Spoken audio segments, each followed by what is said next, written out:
You're here at Crossroads. This is the first part of our Landowners Series, so this is one part of many, and we are thrilled to have Mike. He's going to be speaking in just a few moments. My name is Samantha Coyne. I'm the executive director here. And in the back is Luke Pierre. He'll be actually taking over a lot of responsibility for this program in this series. We're thrilled to have him. He's a graduate student from UW Green Bay, and he's working on assembling a whole bunch of resources here for people in Door County and also kind of in the northeast Wisconsin area who want to do restoration or different projects on their property. We are thrilled about this series and other opportunities Crossroads offers to the public free of charge, thanks to our amazing donors. And if you're interested in supporting Crossroads or learning more about opportunities, there's flyers as you walked in through the door.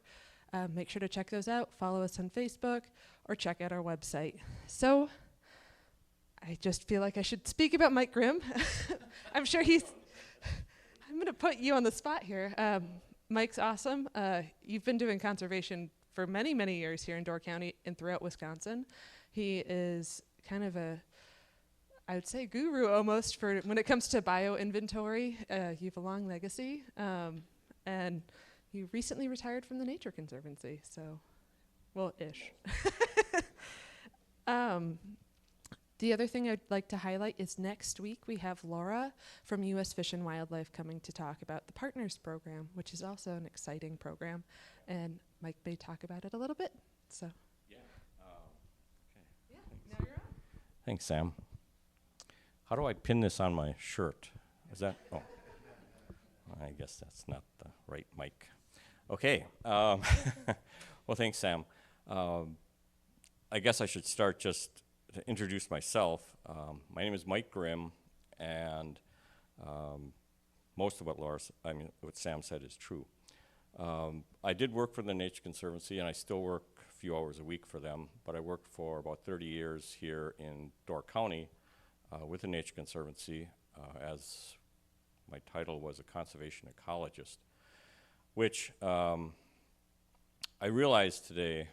I was out in the field with a bryophyte expert, a moss expert, and I don't know if I even can claim that title of an ecologist after I listened to this guy. You know, he's quite an expert in mosses, and I realize I know so little. So anyway, but the conservation side of my project was, or my title was more what I was involved with, working with landowners in either acquiring land, doing assessments for easements, talking about management of land, doing a lot of conservation planning for individuals or for organizations up in this part of the world. So Sam asked me to start this series, which I think is great. I think this is just going to be a great series. I hope we fill the auditorium here, or the space here, by the end of this series. But it's something that I've felt was really needed in the county, which is talking to landowners who have land and have dreams, you know, dreams about what they would like to see on their land, and perhaps just need a little guidance or some thoughts on how to get going with that. So that's what this whole series is about, and I guess I'm sort of kicking it off, and I hope I don't kick it over the edge, but I'm sort of kicking it off here and talking about planning and the use of biological inventories in that planning. So, you know, I'll just start. So if you have and I should just go around. So people are here. You don't have to respond or anything or raise your hand. But are you here because you have land and you just want some ideas and thoughts on how to get going? Think about what to do. Okay, great. I saw some nods there. So there is a process to planning. And as a long-time employee of the Nature Conservancy, planning is a big part of what we do. And any organization has to have a plan, you know.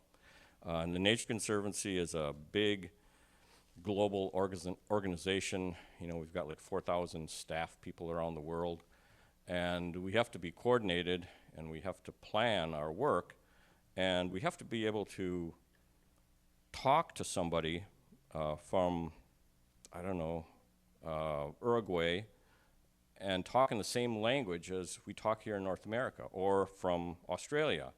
And so we needed a common language of planning, and so we created it. And we have this whole set of steps that we go through in making a plan for a site. And I'm not going to I'm not going to go through the whole process, but I will sort of share with you, I think, parts of that process that are relevant to an individual landowner. And the first step is a vision.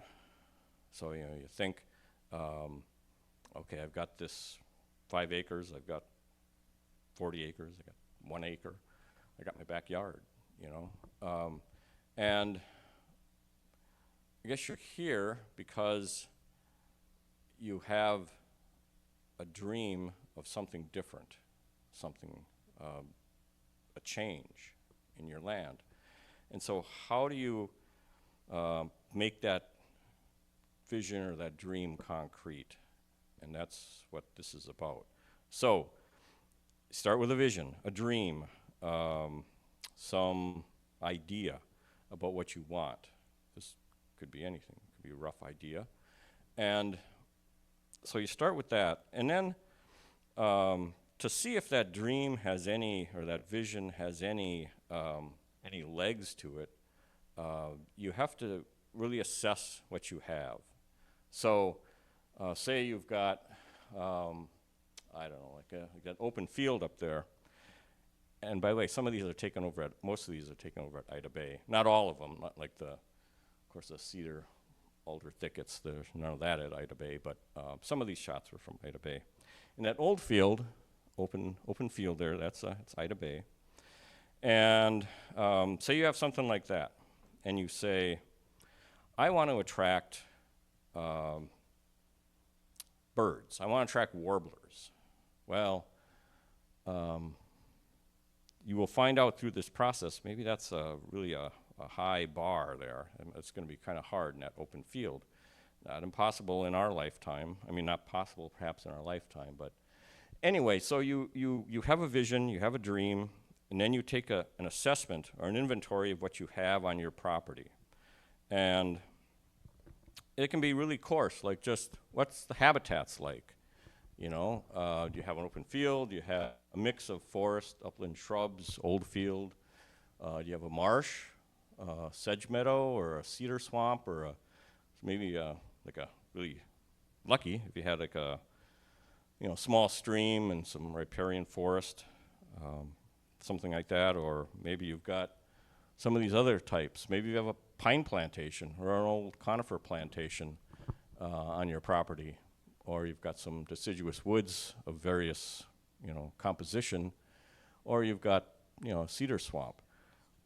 So, you could have all kinds of things. And some of these are quite a ways along in terms of a really nice system, like the one up there in the upper left, the young forest with nice dense understory, a lot of saplings. That's on its way. Maybe there's nothing much to do there except control the invasives. Or you might have a pine plantation where that's going to take some, real guidance and thought to convert that over into something a little more diverse. So you take an inventory. Okay, you have a vision. You take an inventory, and it can be just, like I say, just even at the habitat level. And then what you do is you revisit your dream. After you've done this first kind of quick walkthrough assessment, you revisit your dream. And you say, well, okay, I've got a field, and that's not going to be all that good for, attracting wood warblers. It's going to take, 200 years to get the trees. well, maybe you want to do that for your family, but if, maybe you want to reconsider that vision. So you go back and you see what's kind of reasonable in my lifetime or with my resources. What's kind of reasonable? Maybe that that pond or that forest, maybe that's not reasonable. Maybe it is. So then you have kind of refined. A lot of this is like reiterative. You're just going back. You have a vision. You inventory. You go back and then confirm or refine that vision you're working towards. And once you've gone through that a couple of times, you might have settled on something like, let's just say, okay, let's take the pine plantation. So this is actually a TNC property up by Kangaroo Lake. We have bought this property, not because of the pine plantation, but it's 20 acres, and there's some really nice cedar wet forest just beyond this plantation. So, okay, we have this pine plantation. We would like it to be more diverse. That's our vision. Our vision here for this soil, it's kind of upland soil, would be a conifer, pine, hemlock, hardwood stand. Maybe some sugar maples, maybe red oak up in that area, kind of sandy soil. So we have this vision, okay? Well, what are the parts of that vision? Now you're getting down to kind of like the details, okay? You got a vision of a forest here, and to attract birds, warblers. And now you sort of dig into the literature a little bit, and you say, okay, what do I really need? What are the parts of that forest? And we don't have any deciduous trees there. We don't have any, sugar maples or red oaks or, black cherry or any of these. I was going to say beech or ash, but, that's maybe not a good thing here in Door County anymore. But anyway, you want some deciduous component to that forest. So how are you going to get it? Well, you're going to figure that out. But that's first what you have to sort of get at is what are those, I call them targets, but what are those components of that vision that you want now? And you have this, so say you want sugar maples and red oaks to mix in with your pines. You're not going to clean all the pines out, but you're going to have a pine, red oak, sugar maple forest, kind of a typical northern door forest on uplands. So you get those targets, and then you look at the components of that target, that deciduous upland forest, and then you say, well, what do I have? And also, importantly, what are the issues that might get in your way? What are the barriers to that? What are the threats? What would jeopardize that vision? And in this case, perhaps it might be, deer, for example. Deer are, yes. So you have to figure this out. Okay, well, deer are going to eat all my sugar maples for sure, and they probably will, take some of the red oaks. So, and certainly the hemlocks if you wanted to put those in there. So you have to figure something out here. You got problems. You got potential problems. And so, okay, now you're getting down from your forest to your specific tree species and the threats. And then you can move on towards sort of the action items, Then you start looking for help, and, there's lots of places to get help nowadays on these resource questions. And in this case, if you're interested in, forest type with hardwoods in it, Like where are the nurseries? You can buy this. Where can you buy sugar maples and red oaks? You know, I'm just saying here in this example. Or hemlocks. Where can you buy those things? And then again, you've got to be thinking about the deer. You know, are you gonna put them in tree tubes? And you know, when the trees get out of the tree tubes and are that high, the deer will just walk up and, you know, take the tops off. So you have to kind of think this through, you know, long range a little bit, several years out. But then, okay, so you can find the materials. You can, again, with the forested situation, you know, you can talk to the DNR forester. And I just heard today from Sam that we now have a DNR forester back in the county of Door County. We had lost our DNR forester for several years, but we now have a forester back. So that would be an excellent source of information, you know, for both plant material and how to protect them. And, you know, assessing the site. This kind of a sandy soil probably doesn't have a whole lot of organic duff on the ground. So that's something to consider, you know, doing a soil test out there, looking at the, you know, the phosphorus, nitrogen components of that soil and the soil type. So you've kind of worked it through now from this vision and kind of reiterating, and even, you know, you can reiterate even at the end. So the forester might come in and say, well, you know, with this pine plantation, you're going to need to thin it a little bit, so you get a little more light in there. Perhaps you don't want to take all the pines out. In fact, I wouldn't recommend that at all. But you know, thin it out so you get a little more light down for those understory species. But you're going to have to. Here's a site. You're really going to have to watch out for honeysuckle. You know, that's going to come into a site like this, like gangbusters. You know, you open up that canopy and you know, honeysuckle is going to move in there, and it could shade out your seedlings in certain cases. So, you know,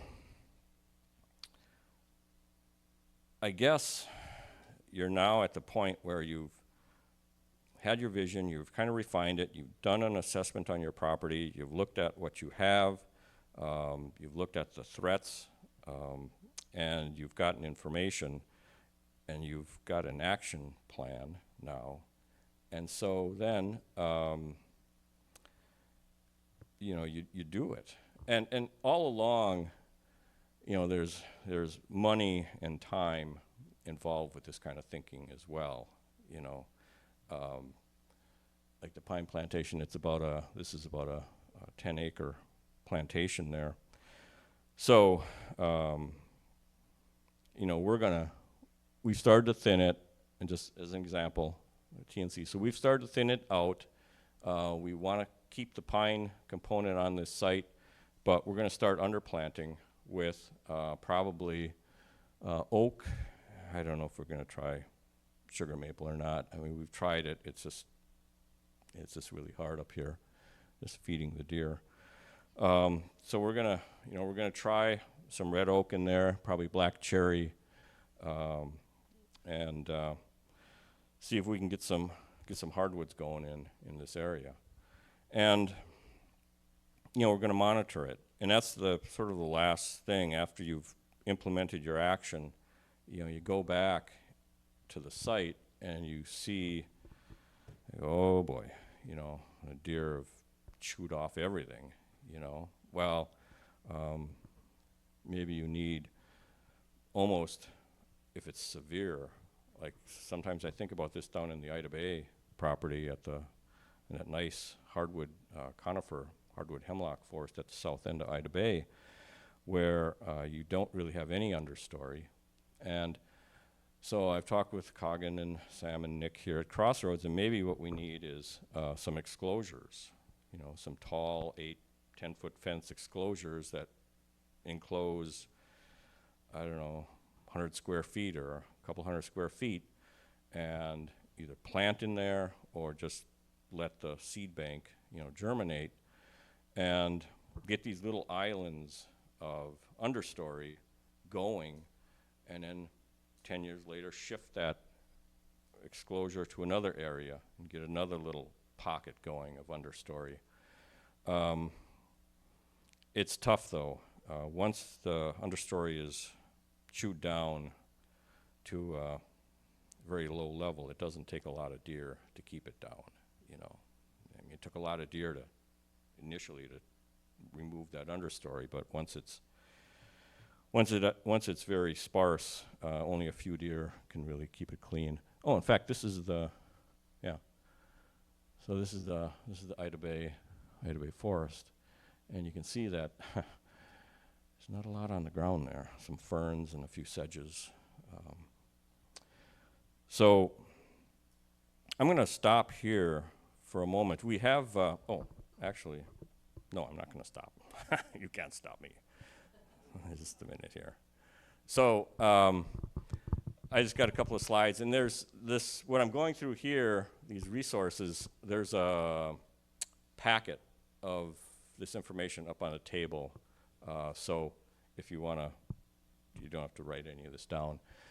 And this is really just a small sort of sampling of the resources that are available. So for planning, Door County Soil and Water Conservation Department, they've got some staff who can help you. It kind of depends on what you want to do, but they can also hook you up with the NRCS, the Natural Resource Conservation Service staff, which have more manuals than could fit in this room on how to do conservation work. Everything from creating wetlands to managing invasives to forestry and so on. So Door County Soil and Water, good source.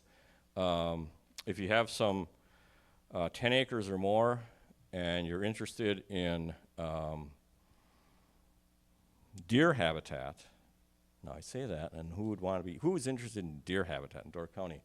And I'll explain why this actually is maybe a little counterintuitive, but the DNR DMAP, the Deer Management something program, the DMAP program, it's set up for people who are interested in deer, but you can get a DNR biologist who will come out and talk to you, and they will give you advice on how you actually can maintain your habitat, even under pressure from deer. So that's part of the DMAP program, is to get some advice. And they recognize the issue with overabundant deer, and so they're trying to really maintain habitat, which is generally a good forest structure. And there's also a DNR forestry program. I didn't realize that we had a forester when I came here, so I just have forestry publications. But now you can go online and find the DNR forester for Door County and talk to that person.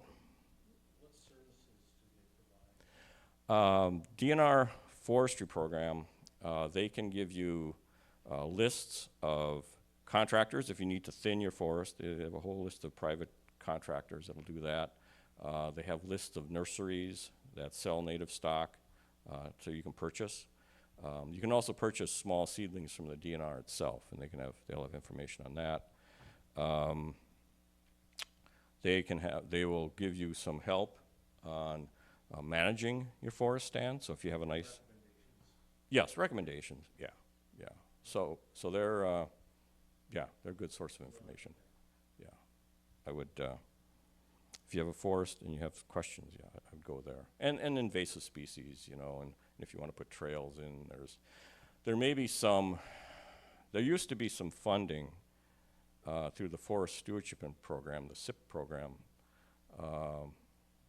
through DNR Forestry. I don't think that program is in existence anymore, but there used to be a little bit of funding if you wanted to do a forest management plan, or if you wanted to put a trail in or do some invasives control.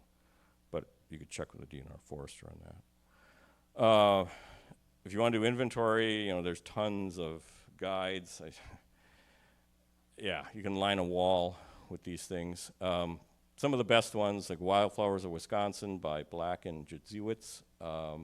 Excellent wildflower guide for Wisconsin, Door County. The one that I really like, though, being somewhat the nerd that I am, this Michigan Flora by Edward Voss. It's 3 volumes. It was printed probably early 2000s, but it's an incredible deal. I think, did I bring one volume? Yes. So, Michigan Flora. I can't speak highly enough of these volumes. There's 3 of them. This one is on the monocots and the gymnosperms, so sedges, grasses, lilies, that group. Anyway, what's amazing about these, you can buy these for, I just checked, $8.89 on the internet. And even when they were new, they were only $15 a piece. So, I don't know if you like plants. And they're illustrated with not all the plants, but they have pictures and stuff. So, that's a great resource if you're gonna get into it. And there's a bunch of field guides. These are excellent too. Oh, I didn't bring any. Rats. Anyway, these field guides on dragonflies, damselflies, butterflies, orchids, ferns, amphibians, and stuff. So these are small field guides by this Colath and Stansus publishers. They're in all the bookstores. Very nice. Ridges has them. Other tools. So if you're into mapping and you want to go online for some resources, again, all these are on the publication, or on the handout in the back, but Web Map of Door County, excellent tool on the web. The county, you can locate your property, great aerial photos. They only go back to '92, even though there are older aerial photos. I wish they would get them all online, but they update them every couple of years. They fly over and get out new aerial photos. There's soils information, depth to bedrock, soil types, land cover information, all kinds of information up there on the web map of Door County. This next one, the Quaternary Geology of Door County, by the Wisconsin Geologic Natural History Survey. That opened my eyes to the landscape of Door County. It's a PDF. You use this link there, and it's a PDF, and you can print off different parts. And I think you can order the map. I'm not sure what it costs, but it's like a 4 by 2 foot map. Beautiful map, and it talks about all the superficial landforms here in the county, which are important. And when you talk about the soils, what is the genesis of our soil types here? It comes from those glacial deposits and the lakeshore beach ridges and so on. So this is a great map. Model My Watershed. If you're wondering where you sit in any watershed up here, that's a really fun little tool. You just move your cursor on the map of the area, and you put the cursor, click on the mouth of the creek, and it takes about a minute, and the model delineates the watershed of that creek and shows you the land cover in that creek, the percentage of different land cover types in the watershed, and so it's a fun little tool. The Web Soil Survey, it's NRCS tool. It's got a lot of information about soil types. Like NRCS, of course, is for the nation, but you can, zoom in on Door County on your particular 10 acres and get the soil types and other kinds of information. If you do soil sampling, you can take the UW Extension office here in the government building has little bags. You can take soil samples and find out soil type you have, you know, sand, clay, organic matter percentages, and the phosphorus and nitrogen and calcium, and pH, and that sort of thing for your soils, which is sometimes important. And, financial assistance, yes, what everybody wants to know about. NRCS and Soil and Water, talk to them. There's lots of programs out there, the Wetland Reserve Program, there's the CREP program, there's a CRP program, that's Conservation Reserve Program. A lot of programs out there to give incentives to people to do good work, do conservation work. A lot of it's cost share, and a lot of it's related to wetlands, either restoring wetlands that have been converted to farm fields or something else. But there is the new Farm Bill it's about a year overdue, but I guess it's coming out soon, National Farm Bill. And there's going to be, I was just listening to someone on the radio yesterday, they think there's going to be at least as much funding in the new Farm Bill as the current Farm Bill for some of these programs. So I would start here with our Door County Soil and Water Conservation Department. They've got some staff that will, you know, walk you through these programs and help you. And they eventually will probably send you to the NRCS, but I guess I would start with the Soil and Water. They're local, then they're hooked into the network here. So, and that's me, in case you had any questions later or something. So that's what I have. It's kind of a breeze through the process, but I guess I hope there's some questions, or not, you know. Oh. I'm sorry. Oh, I was going to say, Sam, just hang on one second. Sam, was there something you? I can wait, but I'll just pass around a microphone too for anyone who has questions. Okay. Because we're recording this, so you're going to be recorded, your voice. Mike is the only one who's on camera. Okay. All right. Dang, you should have warned me. So there's a lot of different touch points to doing this, you know, and as a novice, how do you put that all together? You got to contact a forester, you know, soil and conservation, you know, how would you start? Even though you've gone over this, but if I have a plan, or I think I have a plan, you know, how do I get those touch points when you've got all these different agencies involved? Yeah. Well, that's a good question, and that's just exactly, I think, why Sam and Crossroads have sort of thought of this workshop.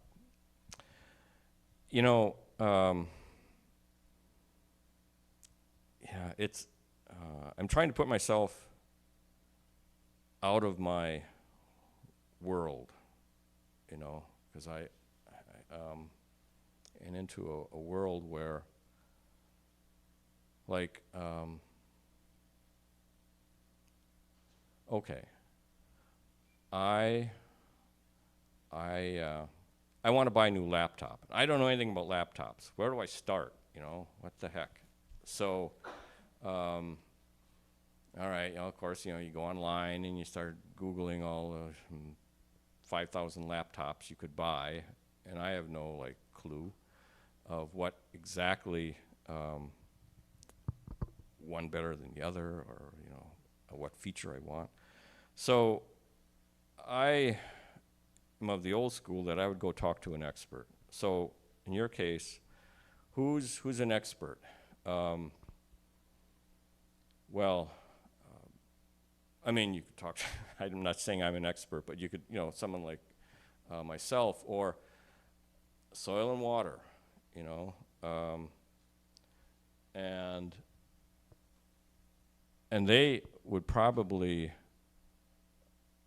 turn you over to the NRCS, or, and this is, I regret not putting this name on here, but I think she's speaking at the end, or is it next week, or at the end, Laura from Fish and Wildlife? Laura's next week. Next week, yes. So There's a person coming next week from Fish and Wildlife Service, she's part of the Partners program in the Fish and Wildlife Service, and she's out of Green Bay. And the purpose of the program is to help someone like yourself. Like, okay, I have this piece of land, I want to make it better for wildlife, whatever that means, Laura would be I would go to Laura Fondro, Fish and Wildlife Service out of Green Bay. And like I said, she's going to be here next week? Next Thursday at 5:30. Okay, next Thursday, 5:30. Or Wednesday, sorry. Wednesday or Thursday? Thursday. Sorry. Yeah. She would be an entry point into, she would be a great entry point. They may not, we're working with them right now. I'm working with them on a project down in De Pere on a nice floodplain restoration project. And it's a private lands. This is a condo association. They got 17 acres, and they want to do good, do good conservation. So we've been out talking to them. Now,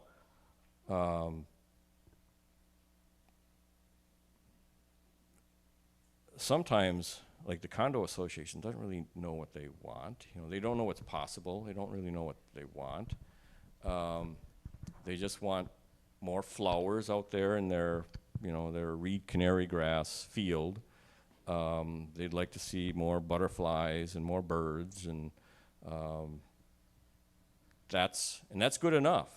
Laura can take that and she'll go, oh, well, let's look at what you have, and then we can do a little cursory inventory, look what you have.